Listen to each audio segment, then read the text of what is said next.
Hello दोस्तों, कैसे हैं आप लोग। मैं बाका बॉय लौट आया हूँ एक नए वीडियो के साथ। और आज के वीडियो में हम रिव्यू करने वाले हैं the sea prince and the fire child नाम के एनिमे मूवी का। The sea prince and the fire child, also known as the legend of Sirius, is a 1981 anime movie produced by Sanrio studio and written by Shintaro Tsuji. Sanrio studio अगर आप नहीं जानते तो ये वही studio है जिसने हेलो किटी बनाया और उसके नाम पे काफी सारे पैसे छापे। ये रोमियो और जूलियट का अडेप्टेशन है with a few minor changes जो आपको ये मूवी देखते टाइम पता चल ही जाएगा। और इसके डायरेक्टर है मासामी हाटा।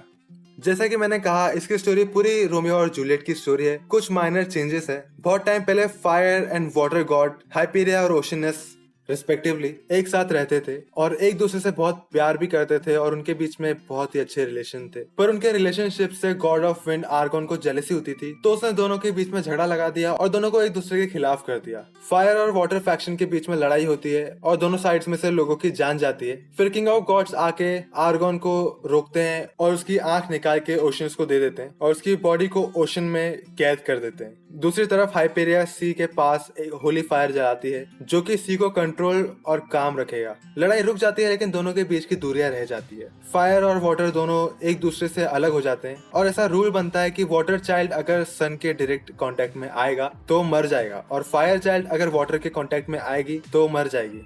डिड आई मेंशन कि हाइपेरिया और ओशनस भाई बहन रहते हैं। जापान को इंसेस्ट बहुत पसंद है, ऐसा लग रहा है मुझे। कई साल बीत जाते हैं और ओशन उसका लड़का होता है सीरियस, जिससे वो नेक्स्ट किंग बनाता है और ओशन के रखवाली का काम देता है। और दूसरी तरफ हाइपेरिया की लड़की होती है माल्टा, जो नेक्स्ट क्वीन बनती है। माल्टा का काम होता है क्वीन बनने तक होली फायर की रक्षा करना और उन दोनों को सिखाया जाता है कि ऑपोजिट साइड्स इविल है, उनसे दूर रहना। पर एक दिन एक कोइंसिडेंस की वजह से सीरियस और माल्टा एक दूसरे से मिलते हैं और उन्हें पहली नजर में एक दूसरे से प्यार हो जाता है। फिर शुरू होती है उनकी फॉरबिडन लव स्टोरी। वो दोनों भी फायर और वाटर है, उन दोनों एक दूसरे से प्यार करते हैं, एक दूसरे के साथ रहना चाहते हैं, पर क्योंकि वो फायर और वाटर है वो एक दूसरे के साथ नहीं रह सकते। अगर आपने रोमियो एंड जूलियट पढ़ा है तो आपको पता होगा कि इसकी एंडिंग कैसे होती है या आगे क्या होता है। दोनों के माँ बाप खिलाफ रहते हैं उनके रिलेशनशिप के। रोमियो एंड जूलियट में सेम इसमें भी है। इसमें भी माल्टा और सीरियस के मम्मी पापा को पता चल जाता है इनके रिलेशनशिप के बारे में, पर इन लोगों ने प्लान बनाया रहता है कि इन लोग ये वर्ल्ड छोड़ के दूसरे वर्ल्ड में चले जाएंगे, उस वर्ल्ड में जहाँ फायर और वाटर साथ में को एग्जिस्ट कर सकते हैं। पर किसी वजह से उन लोग नहीं मिल पाए रहते हैं उस टाइम पे, जिस टाइम पे वो फूल उगता है जो उन्हें ऊपर उस वर्ल्ड में लेके जाने वाला रहता है। तो इसलिए उनका ये चांस मिस हो जाता है क्योंकि सीरियस वहां नहीं आ पाया रहता है और माल्टा को ऐसा लगता है कि उसने धोखा दे दिया, लेकिन सीरियस ने उसे धोखा नहीं दिया रहता है। सीरियस आ रहा होता है पर वो नहीं आ पाता है किसी वजह से वहां पे। लेकिन जब तक वो आता है तब तक सूरज निकलने वाला रहता है, पर फिर भी वो बिना डरे माल्टा से मिलने के लिए आता है। और एक और इंसिडेंट होता है उस टाइम पे कि वो जब ऊपर आने के लिए पत्थर चढ़ रहा होता है तो फिसल के गिर जाता है और वो अंधा हो जाता है, तो उसे पता नहीं चलता है कि सूरज उग रहा है। वो सूरज के डायरेक्ट कांटेक्ट में आता है और मर जाता है और इसे देख के माल्टा को बहुत बुरा लगता है और माल्टा भी उसे उठाती है और पानी के कांटेक्ट में आके मर जाती है। और फिर उनके मरने के बाद उनके पेरेंट्स को रियलाइज होती है उनकी गलती और फायर और वाटर फैक्शन एक बार फिर से एक हो जाते हैं। To be honest, it was not a very good adaptation. मैंने रोमियो एंड जूलियट का इससे अच्छा अडेप्टेशन देखा है। गोलियों की रासलीला रामलीला भी इससे अच्छा अडेप्टेशन था रोमियो एंड जूलियट का।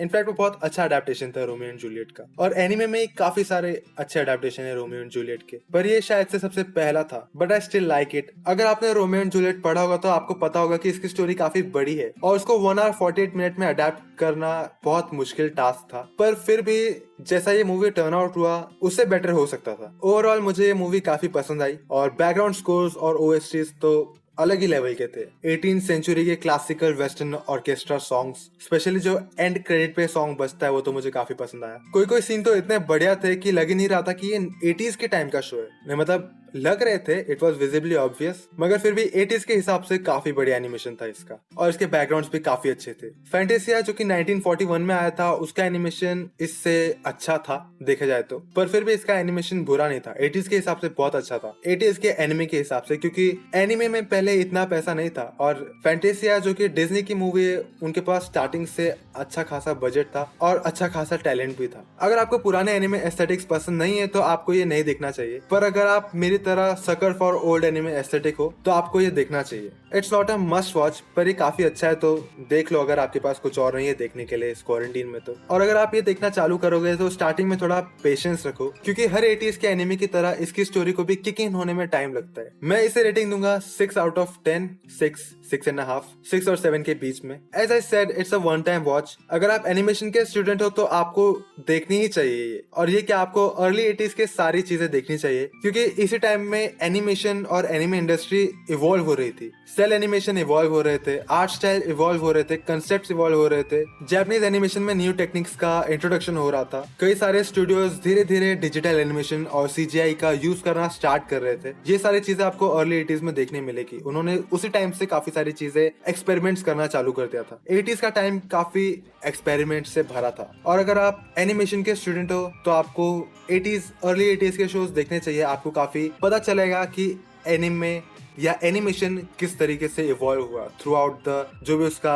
पीरियड था, लेट 19th सेंचुरी से लेके अभी तक 2020 तक। अर्ली 80s के एनिमे आपकी बहुत हेल्प करेंगे एनिमेशन के इवोल्यूशन के चेन को समझने में। तो चलिए दोस्तों, बस आज के लिए इतना ही। अब मैं मिलूंगा आपको अगले वीडियो में। अगर आपको ये वीडियो पसंद आए तो इसे लाइक करना, अगर आप मेरे चैनल में नए हो तो सब्सक्राइब करना, और मैं मिलूंगा आपको अगले वीडियो में। तब तक के लिए बाय।